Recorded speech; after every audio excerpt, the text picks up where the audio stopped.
And welcome back to my YouTube channel. आप लोग कैसे हैं? आई होप आप लोग ठीक हैं।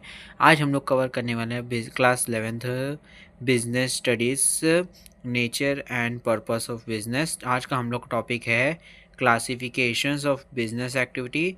ये सबसे मोस्ट इम्पॉर्टेंट टॉपिक है और सबसे क्वेश्चन रियली उठता है इस टॉपिक से। ठीक, history of trade and commerce हम लोग पार्ट 5 में कवर करेंगे and business risk also part 5 में हम लोग कवर करेंगे क्या होता है। आज हम लोग बस कवर करने वाले हैं classifications of business activity. Like and subscribe ज़्यादा देरी न करते हुए हम लोग आगे बढ़ते हैं क्लासिफिकेशन ऑफ बिजनेस एक्टिविटीज़ पे। Business activity can be classified on various activity. The common basis of classification is on the basis of functions.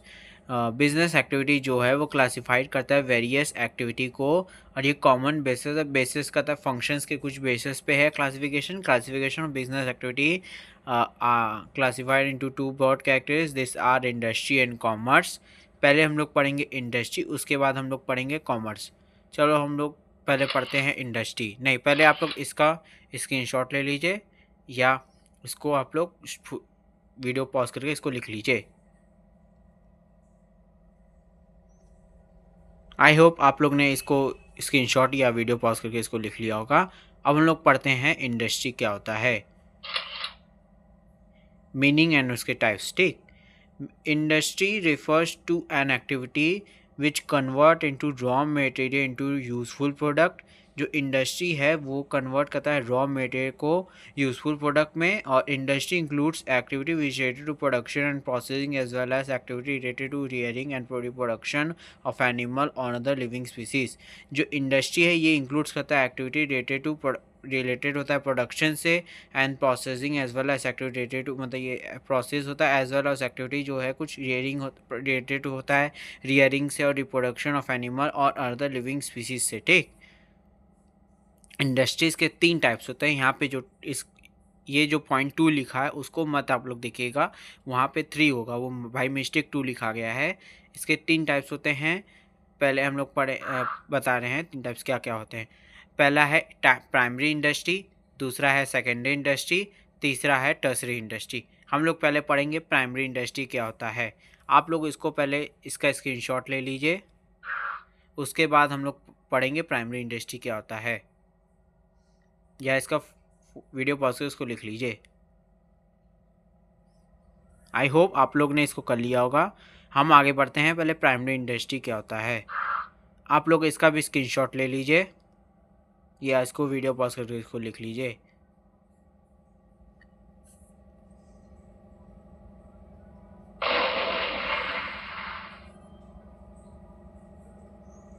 पहला है primary industry. Primary industry includes all those industry which are considered with the extension of natural resource and reproduction of living species. Primary industry includes करता है all those industry which are considered with extension of natural resource, मतलब ये natural resource से कुछ industry होता है, reproduction of living species से भी होता है प्राइमरी इंडस्ट्री में। Primary industry classified in two categories. First extensive industry, दूसरा है जेनेटिक इंडस्ट्री। पहला है extensive industry. Extensive industry are those which involve extension of something from natural resource such as mineral from earth, fishing from river and seas, timber from forest, etc. The production of extensive industries can be directly used or become the raw material for another industry. Extensive industry में जो product होते हैं वो दूसरे industry के लिए raw material में हो सकते हैं दूसरे इंडस्ट्री के लिए, या डायरेक्टली कंज्यूम भी हो सकते हैं प्रोडक्ट के लिए।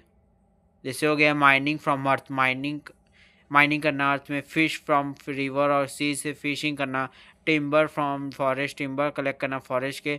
The production of extractive industry can be directly use for become the raw material, directly use होता है रॉ मटेरियल के लिए या अनदर इंडस्ट्री के यूज़ के लिए। ठीक, जेनेटिक इंडस्ट्री क्या होता है, the industry involve in the activity और rearing and bearing of living organism of birds, plant, animal etcetera known as genetic industry. Genetic industry ये है कि इन्वॉल्व करता है कि एक्टिविटी जो रियरिंग होता है और ब्रीडिंग करना रियरिंग करना, ब्रीडिंग करना living organism of bird, plant and animal को, इसको हम लोग जेनेटिक इंडस्ट्री कहते हैं। आप लोग इसका स्क्रीनशॉट ले लीजिए या इसको लिख लीजिए वीडियो पॉज करके। फिर आगे हम लोग पढ़ेंगे क्या होता है सेकेंडरी इंडस्ट्री। जेनेटिक इंडस्ट्री कुछ और पॉइंट्स है शायद, उसको पढ़ेंगे, उसके बाद हम लोग पढ़ेंगे सेकेंडरी इंडस्ट्री। नहीं, हम लोग डायरेक्ट सेकेंडरी इंडस्ट्री पढ़ते हैं।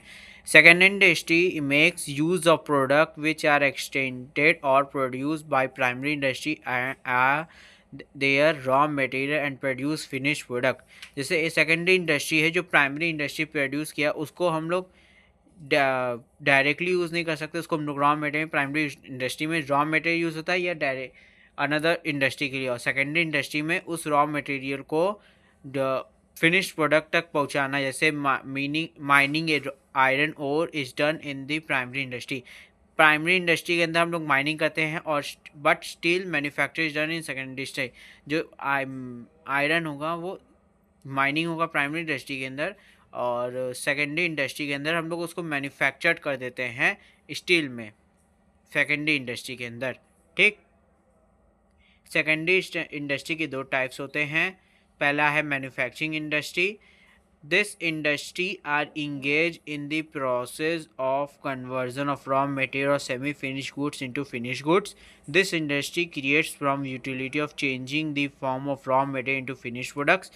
This industry are engaged, मतलब ये industry engage होता है in the process of conversion of raw material. ये conversion of raw material और semi-finished goods into finished goods, जो raw material conversion हो गई वो finished goods में या सेमी फिनिश गुड्स में या इनटू फिनिश गुड्स में कन्वर्ट हो जाते हैं मैन्युफैक्चरिंग इंडस्ट्रीज। ठीक, this industry creates from utility of changing the form of raw material into finish goods. जो ये इंडस्ट्री जो क्रिएट करता है utility by changing the form of raw material, जो चेंज करता है रॉ मटेरियल को चेंज करके इनटू फिनिश प्रोडक्ट में चेंज होता है। मैन्युफैक्चरिंग इंडस्ट्री के दो टाइप्स होते हैं, two types of goods. First consumer goods, second industrial goods. First, consumer goods. The goods which can be directly consumed by the consumer are known as consumer goods. जो consumer goods ये line करा कि goods which can be direct, मतलब directly consume हो सके, उसको हम लोग कंज्यूमर गुड्स कहते हैं। This goods are use for day to day consumption, मतलब डे टू डे कंजम्पशन के होता है, जैसे हो गया cloth, oil, soap, breads etcetera, daily use पे होता है। तो ये कंज्यूमर गुड्स हो गया, कंज्यूम करने के लिए कंज्यूमर गुड्स को यूज़ करता है। ठीक, so industrial goods, the goods which are produced for manufacturing consumer goods are known as industrial goods. जो मैन्युफैक्चर्ड होता है कंज्यूमर गुड्स को, उसको हम लोग इंडस्ट्रियल गुड्स भी, like machinery, equipment, tools etcetera. जो मैन्युफैक्चर देते हैं मशीनरी इक्विपमेंट्स वो कंज्यूमर के लिए होते हैं और ये इंडस्ट्रियल गुड्स में यूज़ होते हैं।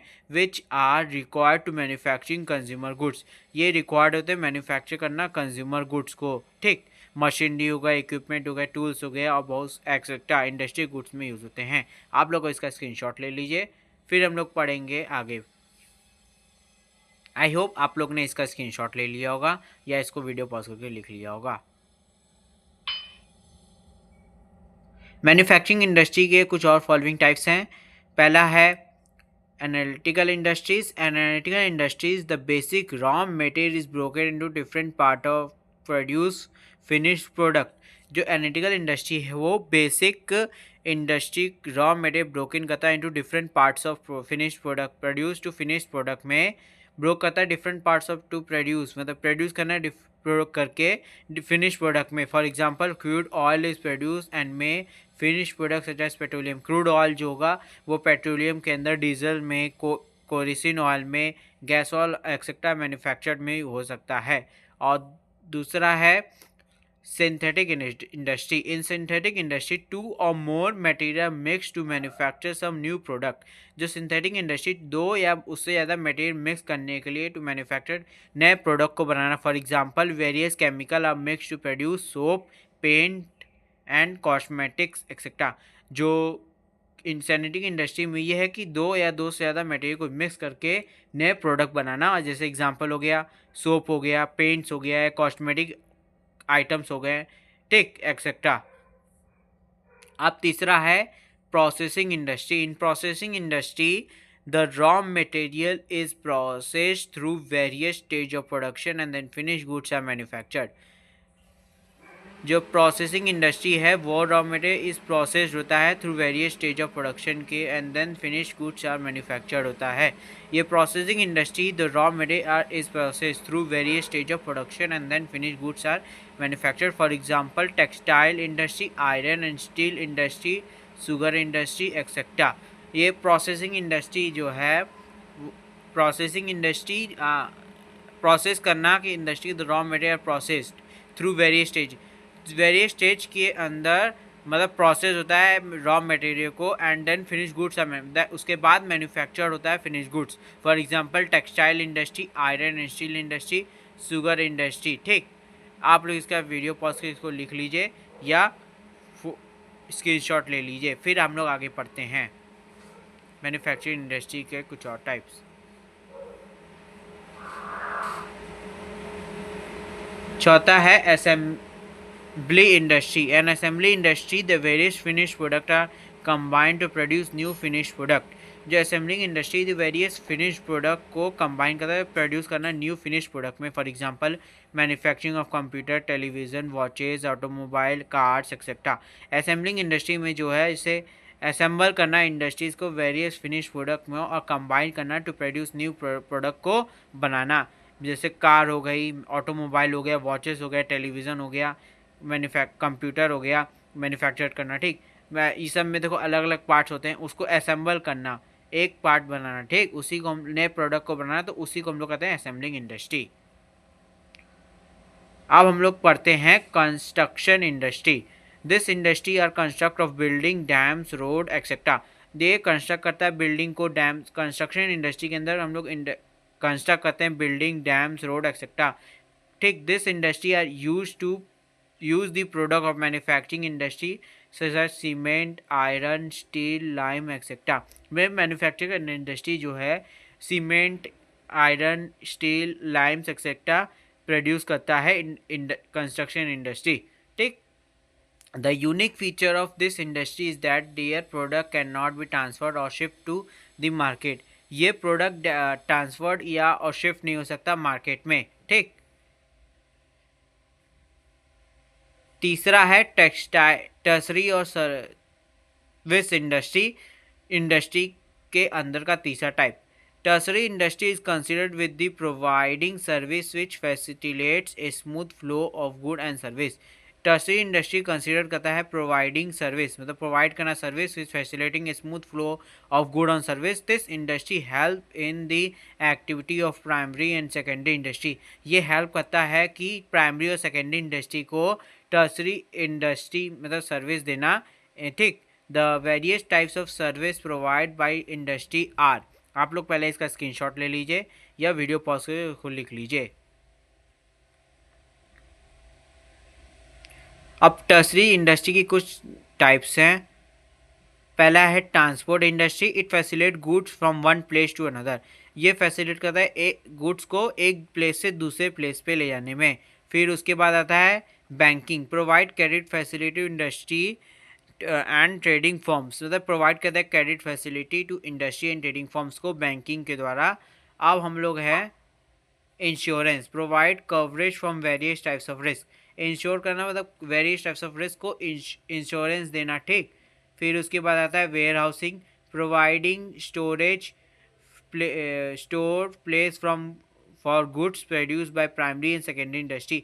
वेयर हाउसिंग में प्रोवाइड करता है स्टोरेज और place for goods produce by primary and secondary industry में. फिर उसके बाद आता है एडवर्टाइजिंग.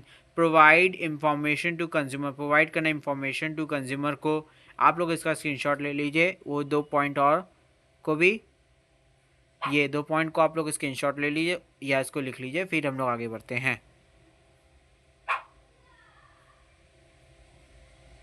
अब आप लोग इसका भी स्क्रीनशॉट ले लीजिए या वीडियो पॉज करके इसको लिख लीजिए. आई होप आप लोग ने इसको कर लिया होगा.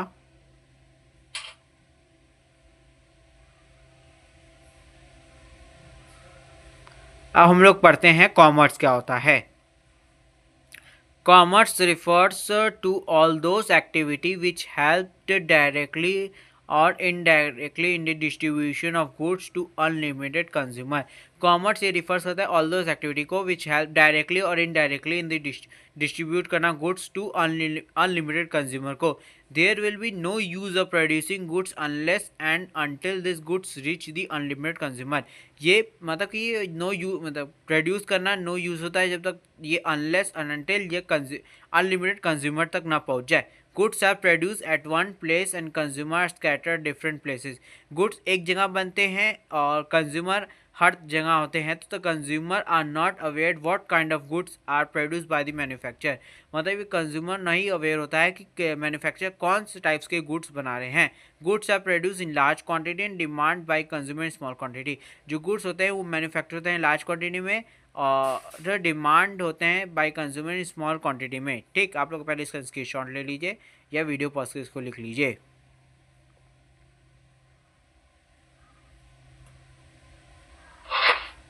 आई होप आप लोग ने इसको कर लिया होगा. हम लोग आगे बढ़ते हैं. Functions of commerce. Commerce perform the following functions. पहला help in removing the hindrance of person. मतलब हिंड्रेंस ऑफ पर्सन के लिए रिमूव करना. A large variety of goods are produce by group of person called producers. A large variety of goods जो होगा produce करते हैं by groups of persons called producers होते हैं. This goods are produce for another groups of persons called consumer. ये दूसरे जो producers होते हैं वो प्रोड्यूस करते हैं दूसरे ग्रुप ऑफ पर्सन के लिए, वो उसको हम लोग कंज्यूमर कहते हैं. There is no direct relationship नहीं होता between producers and consumer. The trade segment of commerce create a link between producers and consumer.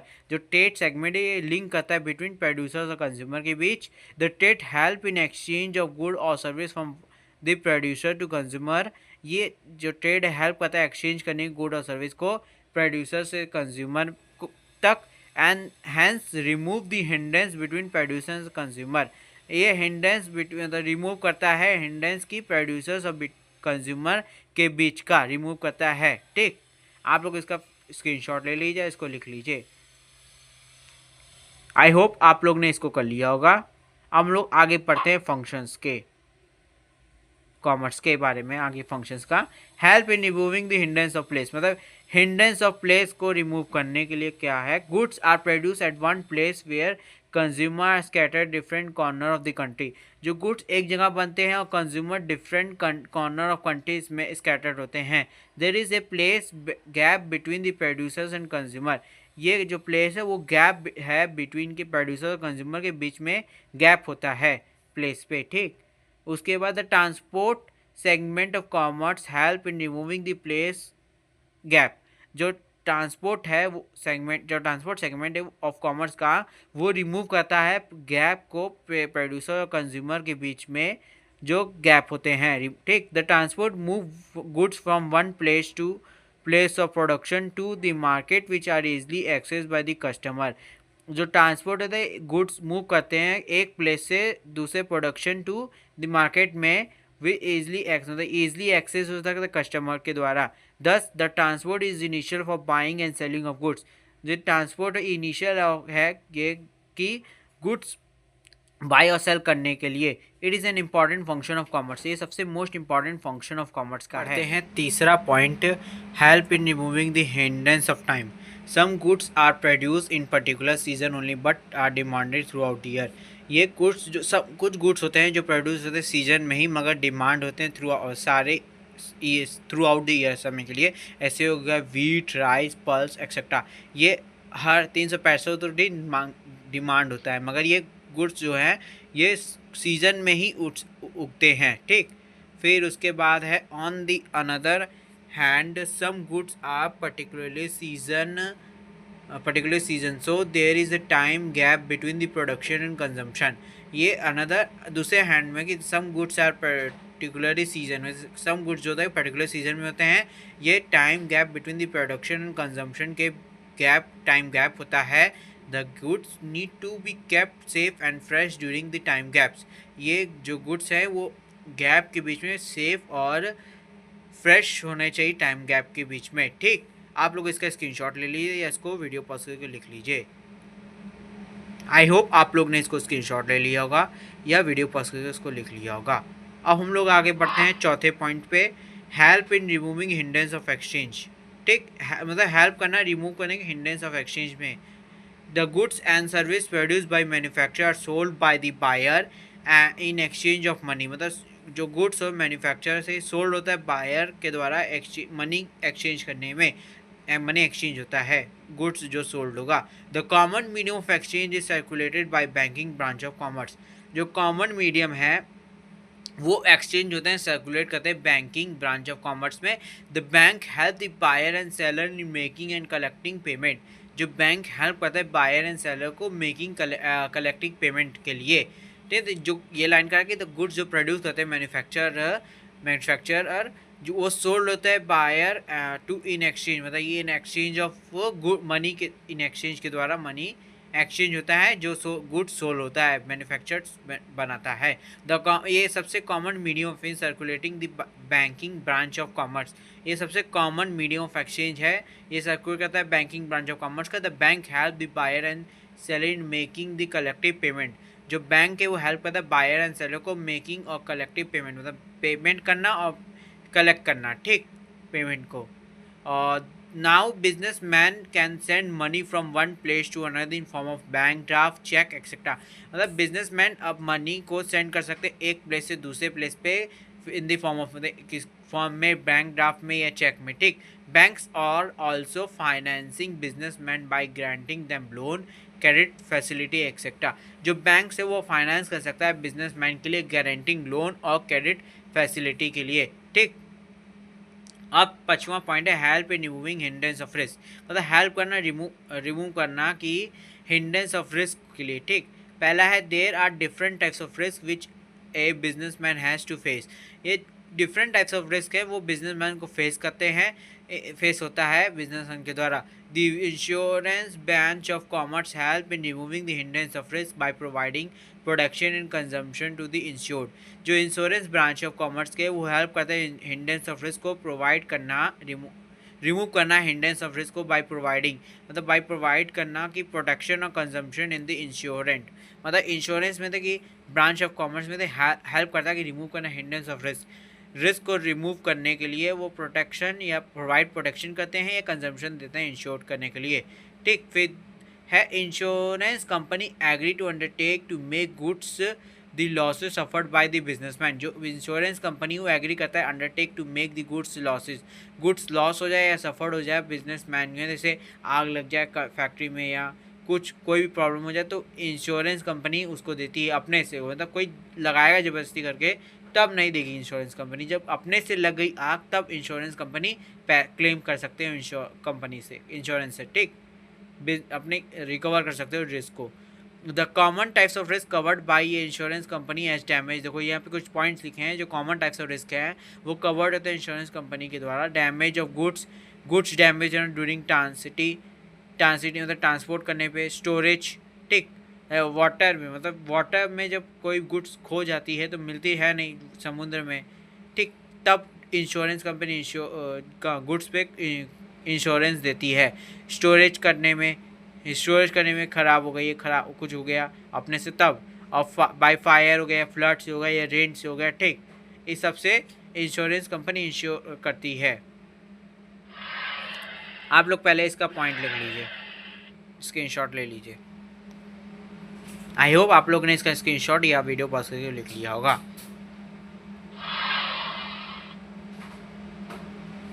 Help in removing hindrance of knowledge, मतलब हेल्प करना, रिमूव करने के, नॉलेज को remove करना, hindrance करना, ठीक। Generally, the consumer and buyer are aware about the new goods produced by the manufacturer as there is no direct communication between the manufacturer and the unlimited consumer. Generally जो consumer and buyer है वो unaware होता है कि new goods के बारे में, जब मैन्युफैक्चरर कोई नई प्रोडक्ट लाती है तब डायरेक्टली ये एंड देयर इज़ नो मतलब डायरेक्ट कम्युनिकेशन नहीं होता बिटवीन मैन्युफैक्चरर और अनलिमिटेड कंज्यूमर के बीच, ठीक। The advertisement branch of commerce help in removing the hindrance of knowledge. जो एडवर्टीजमेंट है वो ब्रांच ऑफ कॉमर्स हेल्प करता है रिमूव करने के लिए हिंड्रेंस ऑफ नॉलेज को by spreading awareness and about new product and the utility. By aware करना कि न्यू प्रोडक्ट को एंड देयर इसकी यूटिलिटी को, ठीक। Classifications of commerce can be classified in two broad categories, first trade and second है एग्जिटी and aids to trade. आप लोग इसका पॉइंट, इसका स्क्रीनशॉट ले लीजिए, फिर इसके बाद हम लोग आगे बढ़ते हैं। आई होप आप लोग ने इसका स्क्रीनशॉट ले लिया या वीडियो पॉज को लिख लिया होगा। अब हम लोग पढ़ते हैं क्लासिफिकेशन ऑफ ट्रेड्स के पहला पॉइंट पे, ट्रेड क्या होता है।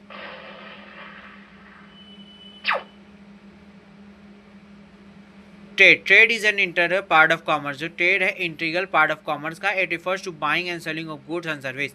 ये रिफर्स कर buying and selling of goods को and goods of and service को। The trade segment of commerce bring together manufacture and the consumer. जो ट्रेड सेगमेंट है ये एक ब्रिंग करता है मैन्युफैक्चर और कंज्यूमर को आमने सामने के लिए, मतलब सेल और बाय करना गुड्स एंड सर्विस को। ठीक, trade act as a link between the manufacturer and the consumer. जो ट्रेडर है वो एक्ट करता है बिटवीन मैन्युफैक्चरर और कंज्यूमर के बीच। In absence of trader the manufacturer will have to research the consumer. जब ट्रेडर जो होगा वो एब्सेंस होता है तब ये मैन्युफैक्चर जो होगा, जो मैन्युफैक्चरर करेगा वो सर्च करेगा consumer and the consumer have to search for manufacture. The consumer को भी सर्च मैन्युफैक्चर को करें। Trade can be classified in two types. दो टाइप्स के होते हैं, internal trade and external trade. हम लोग पहले पढ़ते हैं internal trade. Internal trade refers to buying and selling of goods और service within the geographical boundaries of country. जो इंटरनल ट्रेड है वो रिफर्स करता है buying and selling of goods को एंड सर्विस को with in the geographical boundaries of country को। Internal trade मतलब इंटरनल ट्रेड के अंदर जो buying and selling of goods and service को करेंगे with in the geographical boundaries के अंदर, वो हम लोग इंटरनल ट्रेड करते हैं। और एक्सटर्नल ट्रेड में बाउंड्री बाहर मतलब इंडिया, आउट ऑफ इंडिया करेंगे तब वो हम लोग एक्सटर्नल ट्रेड करते हैं। It is also known age home trade. ये इंटरनल ट्रेड को हम लोग होम ट्रेड भी करते हैं और एक्सटर्नल ट्रेड को हम लोग उसके आगे पढ़ेंगे क्या होते हैं। Under internal trade goods and service are bought and sold in home currency only. Internal trade में गुड्स और सर्विस ब्रॉड होते हैं, सोल्ड होते हैं होम करेंसी में ही। The internal trade can be classified in two types. First, wholesaler and retailer. पहला है wholesaler. Wholesaler it refers to buying and selling of goods and service in large quantity. जो wholesaler वो buy और goods करता है large quantity पे। The wholesaler buy goods directly for manufacture and sell goods to the retailer. ये manufacture से directly खरीदता है और सेल करता है रिटेलर को। Retail trades refers to buying and selling of goods and service in small quantity. Retailer trade होगा small quantity में गुड्स को खरीदेगा और ये डायरेक्ट सेल करता है कंज्यूमर को। ठीक, the retailer by goods from wholesaler, मतलब ये बाई करता है होलसेलर से और रिटेलर को कंज्यूमर को डायरेक्टली सेल करेगा। The retailer have maintain A variety of goods. The retailer होगा वो मेंटेन करेगा सारे टाइप्स ऑफ गुड्स को। आप लोग पहले इसका स्क्रीनशॉट ले लीजिए, इसको वीडियो पॉज करके लिख लीजिए। आई होप आप लोगों ने इसको लिख लिया होगा। उसके बाद हम लोग पढ़ते हैं एक्सटर्नल ट्रेड को। It refers to buying and selling of goods and service beyond the geographical limit of country. जो मतलब इंडिया के बाहर हम लोग करेंगे तो वो एक्सटर्नल ट्रेड करेगा। It is also known as two और मोर कंट्रीज। ट्रेड करते हैं हम लोग दो या दो से ज़्यादा कंट्री को। External trade market is wide. External जो ट्रेड होगा वो मार्केट जो है वो वाइड होता है। External trade enable the businessman to use the resource of the country in a competitive way. मतलब एक्सटर्नल जो ट्रेड होगा ये इनेबल करेगा बिजनेसमैन को यूज़ करने के resource of their country in a competitive way में। ठीक, external trade of the following types. पहला है एक्सपोर्ट ट्रेड, दूसरा है इंपोर्ट ट्रेड एंड तीसरा है इंटरपोर्ट ट्रेड। पहले हम लोग पढ़ते हैं export trade. It refers to sale of goods to foreign country. The development country like India encourages export as it result in increasing foreign reserve. जो एक्सपोर्ट होगा वो रेफर करता है कि refers to sale of goods to foreign country. Foreign country को sale करना goods को। The developing country like India encourage export as it result increasing foreign reserve. जो इंडिया जो करेगा कि इंकरेज करेगा कि रिजल्ट को इंक्रीज करना फॉरेन रिजर्व के लिए। ठीक, इंपोर्ट ट्रेड होगा। It refers to buying and selling of goods from foreign country. जो मतलब बाई करना गुड्स को फॉरेन कंट्री के लिए और इंपोर्ट करना टेक्नोलॉजी और capital goods is encourage to compare import of consumer goods.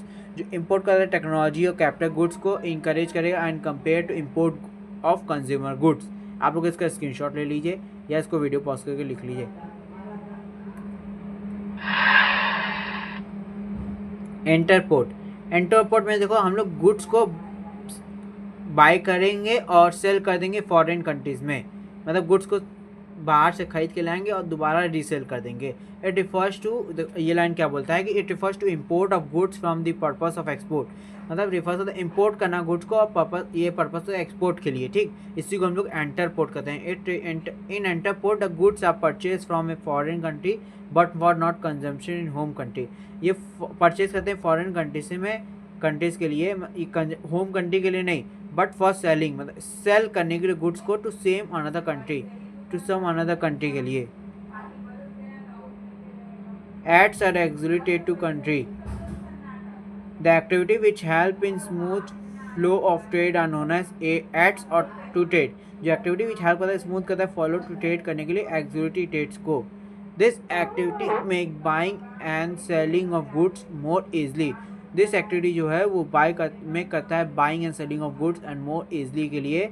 This activity are known as service and together constitute service sector and tertiary sector of commerce. ये activity है service sector together and constitution service sector के लिए and tertiary sector को भी कहते हैं। उसको हम लोग एग्जीक्यूटिव को भी देखो हम लोग नोन एज सर्विस या टुगेदर और कंस्टिट्यूट सर्विस सेक्टर या tertiary sector of commerce. The common executives और aids to trades are first transport and communication. Transport refers to the movement of goods from one place to another. Transport कहता है कि movement कहता है एक place से दूसरे प्लेस पे ट्रांसपोर्ट करना। The production of goods take place at one place from where this are demanded in different part of countries, ठीक। ट्रांसपोर्ट इज मतलब ये जो प्रोडक्शन गुड्स होगा वो टेक प्लेस करेगा एक प्लेस से दूसरे प्लेस के डिमांड होता है डिफरेंट पार्ट्स ऑफ कंट्रीज में, ठीक। इसी को हम लोग ट्रांसपोर्ट कहते हैं। Transport is also helpful movement of raw, मतलब ट्रांसपोर्ट हेल्प करता है मूवमेंट ऑफ रॉ मटेरियल को भी ट्रांसपोर्ट करना, अनदर रिसोर्स को भी टू द इंडस्ट्रीज फैक्ट्रीज को भी, ठीक। लेबर को भी हम लोग एक प्लेस से दूसरे प्लेस पे ट्रांसपोर्ट करते हैं, ठीक। कम्युनिकेशन क्या होता है? Communication is also an important service. जो कम्युनिकेशन ये सबसे इम्पॉर्टेंट सर्विस ये भी है। Communication help in exchange for information between producers and consumer and trader. Communication जो है हेल्प करेगा exchange of information between producers and consumer and traders. The communication service are postal service, telephone service, fax, internet etcetera. जो communication help करता है exchange information को share करेंगे between producers, consumer and traders के लिए। The communication service आप postal service होता है, टेलीफोन सर्विस होता है, फैक्स भी हो सकता है, इंटरनेट के द्वारा भी हो सकता है कम्युनिकेशन, ठीक। और कई भी दूसरा है banking and finance. Banking and finance refers to the system and activity that manage money, credit, investment and other financial transactions। Banking and finance जो का refers करेगा सिस्टम को and activity that मैनेज करना मनी को, credit को, investment को and other financial transactions के लिए। It includes the service offered by bank। ये इंक्लूड करता है service offered by bank, financial institution and market that help individual business and government manage their finance efficiently. ये क्या होता है? इंक्लूड करता है सर्विस को ऑफर करने बाय बैंक से, फाइनेंशियल इंस्टीट्यूशन से एंड मार्केट से एंड दैट हेल्प करे इंडिविजुअल को, बिजनेस को and government manage there finance efficiently.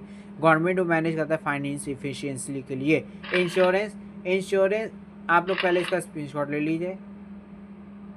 I hope आप लोग ने इसका स्क्रीनशॉट ले लिया होगा। अब हम लोग आगे बढ़ते हैं। Insurance is a financial agreement between an individual or business and an insurance company where the individual pay a premium and return the company provide financial protection against unexpected losses such as accident, illness, damage or death। Insurance जो होगा financial agreement between the individual के द्वारा और ये business से होता है, और बिजनेस के लिए मतलब जो इंश्योरेंस कंपनी होगा वो फाइनेंशियल एग्रीमेंट करता है इंडिविजुअल और बिजनेस में कि an insurance company where the individual pay a premium, मतलब इंडिविजुअल पे करेगा premium and in return the company provide financial protection. जो कंपनी को प्रोवाइड करेगा फाइनेंशियल प्रोटेक्शन के लिए एंड अगेंस्ट अनएक्सपेक्टेड लॉसेज, और अनएक्सपेक्टेड लॉसेज के लिए such as accident, illness, damage or death, ठीक। एक्सीडेंट हो गई या इलनेस हो गया या डैमेज हो गया कोई प्रोडक्ट या कोई भी तो और डेथ हो गई, तब हम लोग इंश्योरेंस कंपनी से क्लेम कर सकते हैं। चौथा है वेयर हाउसिंग।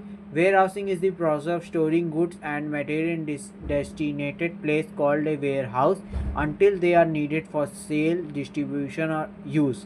वेयर हाउस में हम लोग से गुड्स को रखते हैं until they are needed for sale, मतलब अनटिल है वो नीड करते हैं सेल के लिए, डिस्ट्रीब्यूशन के लिए और यूज़ के लिए। Warehousing refers to the act of storing goods on a large scale in systematic and safe manner.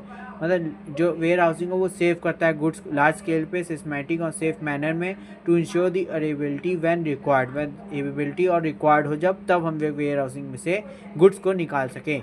Advertising. Advertising is a form of communication use to inform, precedent and influence people to buy a product and service or idea through various medium platforms such as TV, radio, newspaper, internet and billboards. Advertise जो form of communication है use to inform, मतलब inform करना कि नए products की जो अब आती है तब हम लोग एडवर्टाइज़ कराते हैं, इन्फॉर्म करते हैं लोगों को कि नए नए प्रोडक्ट आई है इस कंपनी की, उसको तब हम लोग एडवर्टाइज़ करते हैं। ठीक, प्रोसेडेंट कर देते हैं, इन्फ्लुएंस करते हैं पीपल को टू बाई, मतलब इन्फ्लुएंस करना पीपल को बाई प्रोडक्ट को खरीदना, सर्विस देना, ये idea through various media platform, मतलब वेरियस मीडिया प्लेटफॉर्म से भी, टीवी, रेडियो से, न्यूज़पेपर से और इंटरनेट से एंड बिलबोर्ड से। ठीक, जो रोड्स पे चलते हो एडवर्टाइजिंग देखते हो, उससे हम लोग एडवर्टाइज से अट्रैक्ट होते हैं, जाते हैं, सामान खरीदते हैं और न्यू प्रोडक्ट आते हैं तो इन्फॉर्मेशन हम लोग को मिलती है कि हाँ ये कंपनी की ये नई प्रोडक्ट आई है। ठीक, एडवर्टाइज पेड, मतलब ये पेड फॉर्म होता है, non personal form of communication. ये non personal form of communication होता है, ये पेड फॉर्म में होता है। बाई एन आइडेंटिफाई स्पॉन्सर, भाई ये कुछ आइडेंटिफाई स्पॉन्सर से होता है। एम एट प्रमोटिंग गुड्स, ये एम होता है कि प्रमोट करना गुड्स को, सर्विस को, आइडिया को, to a target audience, to target audience के लिए। ठीक, आप लोग इसका स्क्रीनशॉट ले लीजिए, फिर उसके बाद हम लोग पढ़ेंगे आगे। आई होप आप लोग ने इसका स्क्रीनशॉट ले लिया होगा। अब हम लोग आगे बढ़ते हैं। अब हम लोग अगले पार्ट में पढ़ेंगे, फिफ्थ वाले में, history of trade and commerce and business risk. Thank you and have a nice day head. Jai Hind. Like and subscribe my channel.